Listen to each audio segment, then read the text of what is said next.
যদি তোমাদের অফার দেওয়া হয় যে ডিনার ডেটে নিয়ে যাওয়া হবে আর চুজ করতে বলা হলো বন্ধু কিংবা ফ্যামিলি, তোমরা কোনটা করবে? আমার তো অলওয়েজ ফার্স্ট প্রায়োরিটি হবে আমার ফ্যামিলি, কারণ আমার দৃষ্টিকোণ থেকে আমার ফ্যামিলির প্রত্যেকটা মানুষ আগে আমার বন্ধু, তারপরে যে কোনো যা সম্পর্ক। আর যারা গুটিকতক আমার খুব কাছের বন্ধু তারাও আমার ফ্যামিলি।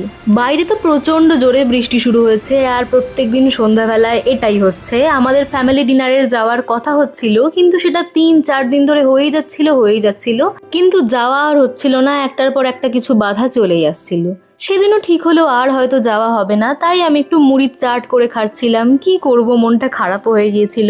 বৃষ্টিময় ওয়েদার, সাথে ঝালঝাল মুড়ি মাখা আর একটা যে কোনো প্রিয় বই, এই কম্বোটা আমার ভালোই লাগে। তবে 9টার সময় যখন বৃষ্টি থামলো আমাদেরকে 5 মিনিট টাইম দেওয়া হয়েছিল রেডি হওয়ার জন্য, তাই তাড়াতাড়ি রেডি হয়ে চলে গিয়েছিলাম আমাদের বাড়ির পাশেই নীল দিগন্ত ক্যাফে প্লাস রেস্টুরেন্টেতে। বৃষ্টির জন্য ওয়েদারটা বেশ সুন্দর হয়ে গিয়েছিল আর ক্যাফেটাও বেশ ফাঁকা ফাঁকাই ছিল। এর নিচে একটা ঝিল আছে আর গোটাটা সুন্দর করে লাইটিং দিয়ে সাজানো। এই রেস্টুরেন্টের পাশ দিয়ে আমি অনেকবার গেছি, তবে যাওয়া কখনো হয়নি ভিতরে। গিয়ে ভালোই লাগছিল আমার গোটা পরিবেশটা। মেনু কার্ডেও সমস্ত দাম ছিল মোটামুটি রিজনেবল প্রাইসই। আমি আর শুভঙ্কর প্রথমে চলে গিয়েছিলাম আর ওরা আসছিল পিছনেতে, তারপর সবাই একে একে চলে এলো। আর জানো তো, আমার না ফ্যামিলি ডিনারে যেতে বা ফ্যামিলির সাথে কিছু টাইম স্পেন্ড করতে খুব ভালো লাগে। আমার মনে হয় প্রত্যেকটা ফ্যামিলিতে সবাই ব্যস্ত থাকে, কিন্তু ব্যস্ততার মাঝেও কিছু কিছু ফাঁকা টাইম বার করে ফ্যামিলি মেম্বারদের সাথে বেড়াতে যাওয়া, ঘুরতে যাওয়া, কোথাও যদি কেউ নাও যেতে পারে তবুও ঘরেতে বসে একসাথে চা কফি খাওয়া খুব দরকার, কারণ এটা ফ্যামিলির বন্ডিংকে স্ট্রং করতে খুব সাহায্য করে।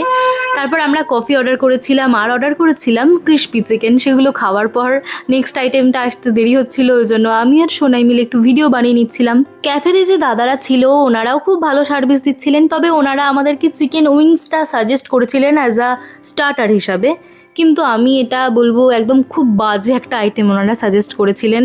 একটুও ওখানে চিকেনের মাংসই ছিল না, পুরোটাই হাড়ে ভরা। আর মেন কোর্সে ছিল বাটার নান আর চিকেন টিক্কা মশলা। চিকেন টিক্কা মশলাটা খুব ভালো হয়েছিল, বাটার নানটাও খুব ভালো হয়েছিল, তবে সাইজগুলো প্রচণ্ড বড় ছিল। একটা বাটার নান থেকে 3টে পিস হয়েছিল, আর 3টে পিসই তো কত বড় দেখতে পাচ্ছ। আমাদের পূর্ব অভিজ্ঞতা না থাকার জন্য আমরা এক একজনেরই প্রায় 2 পিস করে বাটার নান নিয়ে নিয়েছিলাম, তবে কেউই খেতে পারিনি।